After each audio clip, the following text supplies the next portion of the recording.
Now you also have what I consider to be like skill tracks on here, where it's like you're just basically just showing off. Like you have "Stop Blocking My Blessings," you have "Head Start," you have "Jesus Peace," where it's like you're trying out different flow patterns. The scariest catching new ones. When your old friend on the MIDI knew ya.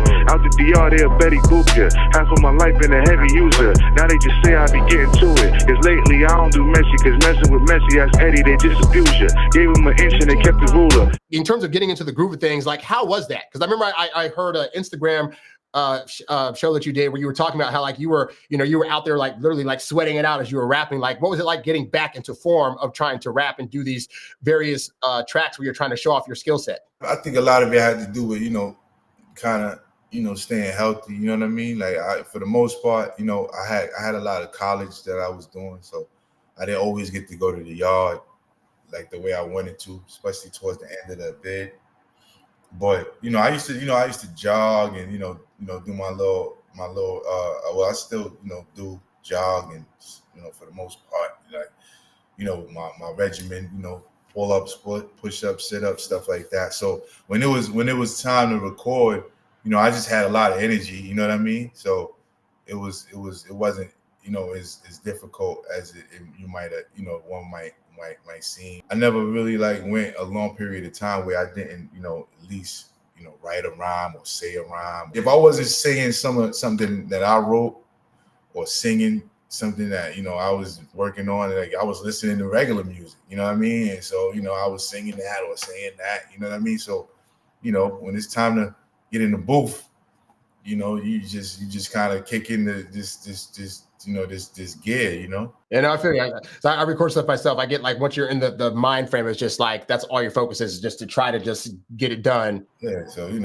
wasn't really that much of a a task to get in the artist mode, so to speak. I had to understand that I needed to have my voice in order, you know what I'm saying?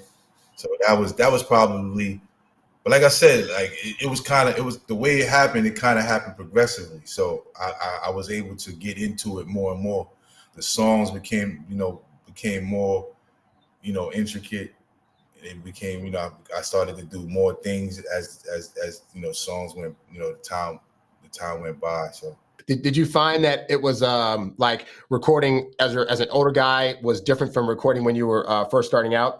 Aside from the phone thing. Not really. It wasn't too big of a difference. You know what I mean? It was kind of, I kind of knew more at this age. I kind of know more than I knew then. I'm more aware of, because when you're young, you kind of know things that you don't even know like, you know what I mean? And you just do things naturally that most people have to analyze once at a certain point. So I probably did things when I was young that I didn't realize I was doing, you know what I mean? Like as far as like, delivery and stuff like that. But as I got older, I realized, I was aware of my breathing. I was aware of enunciation, you know what I mean? I was aware of, different things. So it was like, that was the, the probably the, the plus that I had as, being older in recording,